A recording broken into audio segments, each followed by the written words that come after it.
if I'd got 10 cents for every time a listener asked me whether Busisiwe Mkhwebane was going to get a payout, a pension payout, a gratuity, if she was impeached, I would be a wealthy man. But I didn't get 10 cents. I simply sent back an answer saying, I don't know.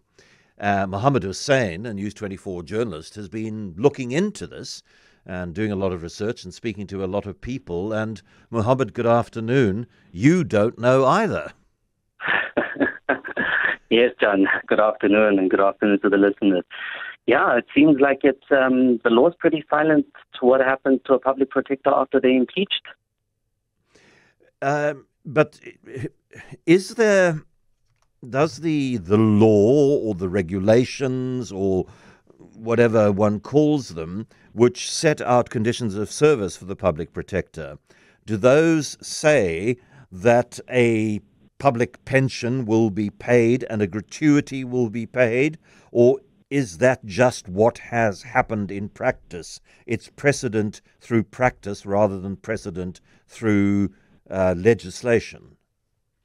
So in the remuneration and conditions of service that every public protector signs, there is a condition made for gratuity. So just maybe for clarity, there is no pension payout. It's a gratuity payout more than a pension payout.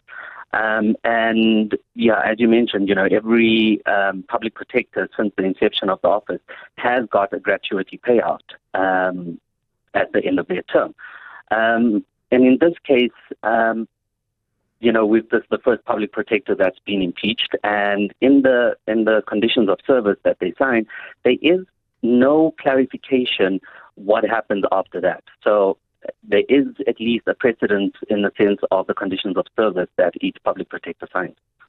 But when these conditions of service were being drawn up, nobody thought that a public protector would be successfully impeached, and so we face now a gap. Exactly. So there is a little bit of confusion in terms of what happens. So, I mean, in the course of the article, I spoke to various different people, lawyers on, in private service, in public service, and all of them have said that, they're not entirely sure where that gratuity stems from. So in the annual report, it says it stems from the judge's handbook. But the judge's handbook is very silent on a public protector gratuity. It talks extensively about judge's gratuity, but not so much about public protector. And in the last two annual reports, that was changed as well. So effectively, the conditions surrounding a gratuity, except for the formula that's available, it's very silent. There's literally the only thing that is in the conditions of service is the formula that's worked on, which is also very confusing to I guess, put together.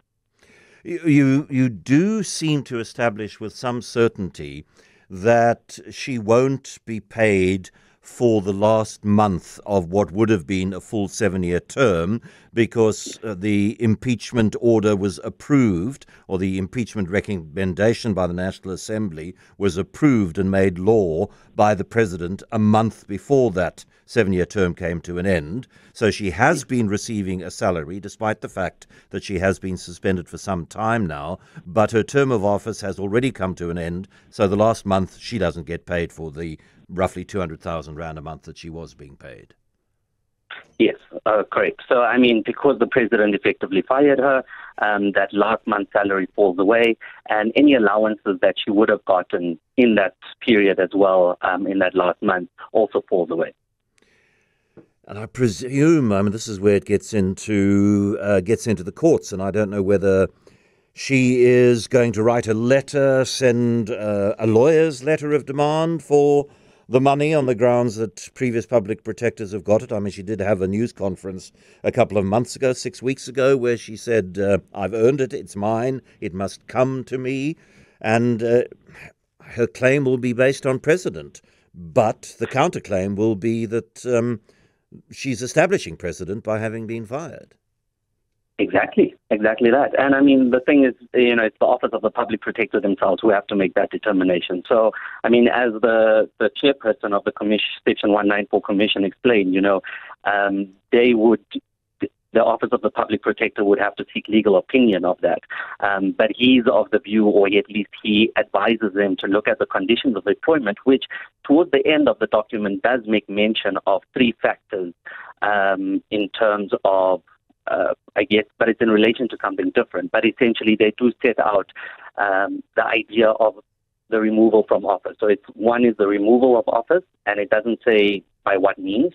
The second condition is vacation of his or her office, and the third part is the death of a public protector. Upon those 3 events happening, the artifacts or anything in the office of the public protector would be transported by the state to whatever was determined at the time of the signing of the condition. So he does advise that they look at that specifically to say, why was that put in? And if that was put in, that is clearly an idea, or at least leads to the idea that there are consequences for an impeachment. Mohammed Hussain of News 24, thanks very much for talking to us.